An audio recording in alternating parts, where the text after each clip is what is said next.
Hello ladies and gentlemen, yes we are still alive and welcome to the 45th episode of Final Round. As always I'm Squeak and this twat is Alan Jabby Gibson.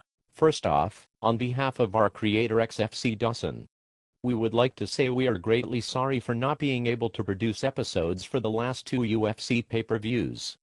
XFC Dawson has been under a tremendous amount of pressure to finish off the last of his university honors degree work. This took up a shitload of time and sadly we just didn't have the time to produce them. But uni work is now over for good, and we can now carry on with our predictions for UFC 115, Liddell vs Franklin. But first off I would like to highlight my dismay at Josh the Concussion getting a title shot. That little prick needs to get knocked out. And secondly, was I the only one happy that Rashid bet the fuck out of Rampage? Surely not. But let's get a move on with the welterweight fight between Carlos Condit and Rory McDonald. Condit was scheduled to fight the now released Paul Daly couple of months ago, but had to pull out due to injury. McDonald is coming off a debut win in January, and remains unbeaten in his MMA career. Condit is probably the best fighter for McDonald. Condit has got a wealth of experience, and has shown that he can ruthless striking, and in his submissions. He is a very formidable opponent. McDonald is the same type of fighter record-wise, but lacks the quality opponents compared to Condit. If McDonald wins this it'll be a big step up for him in this division, but if Condit wins, I see him maybe fighting the likes of Hardy or Hazlett next. It's going to be a close fight, but I'm going to chance it, and say McDonald by decision. Up next is the heavyweight bout which could have fight of the night potential as Ben Rothwell takes on Gilbert Yvel. Both are coming off losses, but are notable heavy hitters.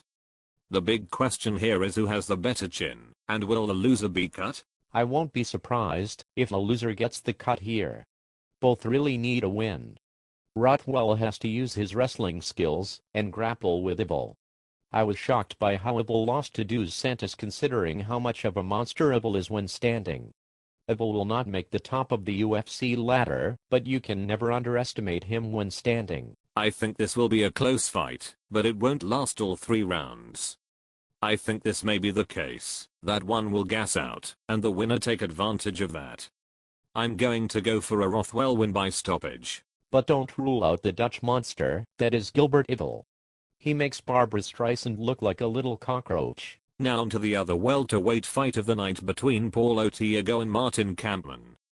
Thiago is coming off a win against Mike Swick, while Kampmann is coming off a win against Jacob Volkmann. Winner without a doubt will get a super fight of some sort, while the loser will get pushed down the ladder. Kampmann is one of the most consistent welterweight fighters alongside the likes of St. Pierre and Fitch, but just loses the momentum when he really needs it. Thiago has been a weird fighter for me. His last fight was easily his best fight to date, but he needs to keep that going if he wants any sort of super fights. I think we have a submission treat on our hands here, with a winner taking this by one of their submission specials. Another close call, but I will take a chance and go for a Kampmann win here. While I will give faith to Paulo and give him the win, because I'm not a bald-headed, idiotic and chronic masturbating bastard. How about you die, that ginger mutton bed of yours, Sheamus? Next on here is the second heavyweight fight between Mirko Cro Cop and Pat Berry. Cro Cop looked like his old self after his last victory, while Pat Berry is easily in the biggest fight of his life. But who do you think has the edge? Well, Cro Cop has one problem. His last win was not against Ben Rothwell, but against a fat Australian. Just one typical fighter that will never make the top. Cro Cop needs to do the same here or else his career is over. Barry's name will be further elevated if he gets this win, just like what happened with Congo and Dos Santos. I think Mirko will do enough to get the win here, but a loss here will surely mean retirement. We now move on to the main event of this pay-per-view between Chuck the Iceman Liddell and Rich Franklin. This originally was supposed to be against Tito the Big Jackass Ortiz. However, fuckface pulled out, so we now have this main event instead. The big question on everyone's mind is, will this be the final nail in the coffin for Chuck Liddell's MMA career? It all depends on which Iceman we get here. He hasn't won a fight in nearly 3 years, and his last fights he's been easily taken out. If he loses here, that's surely got to be it for him.